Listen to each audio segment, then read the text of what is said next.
My name's Ewan Morton. Welcome to Get Real with Morton, where we're going to be talking about all things property and also practical things.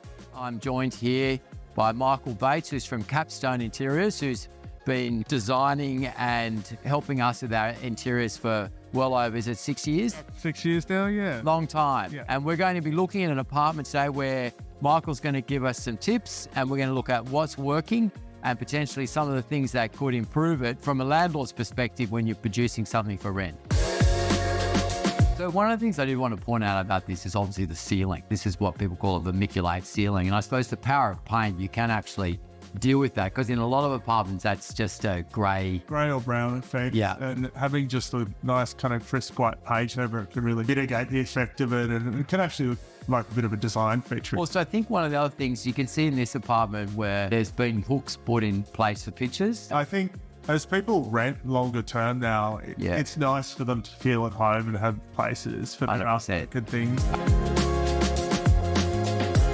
What are the things that you see around here that you think, you know, do a good job for this kitchen? There's plenty of storage. It's clean and modern, so it will age well. And you might wish to like put a bit of detail into the splashback, but even that should have some longevity to it. And in this particular kitchen, the landlord made a decision to actually put a stone top in. Yeah. And his rationale was that it was harder wearing and would last longer. I'd agree with that. And it can just make a kitchen feel a bit more finished, a little bit more high end. Yeah. And I find sometimes when you put some of those details into a rental property, you attract a better tenant. So bedroom, few things that we want to point out here. The first one I think that we'll start with is with the built-in wardrobe. It's a full length mirror so people can check out how they're going. What else do you think is important in terms of built-in cupboard? The size and scale is important. Obviously this one's a good usable space.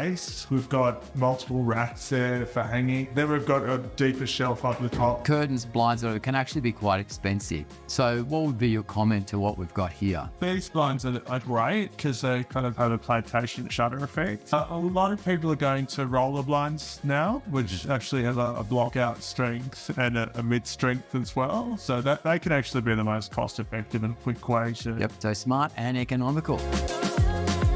Bathrooms, quite important. And a lot of people put a lot of focus on this particular room when they're renting. I think with the tiles on the wall, when in doubt, just go white. Even if you're just looking at doing a minor update, generally a new vanity and a new toilet, that's all you need to do after you've painted it. Listening to you today with some of your tips, there's some really good advice there. And I must admit, I've learned something listening to you. So thank you for that. We have a whole property management team that deals with this on a day-to-day basis. We also have access to tradesmen and advice, like what we've had here today, that can help you make the right decisions. This is Get Real with Morton, where we're bringing to you tips and things that we've learned over the last 27 years. So thank you very much for watching.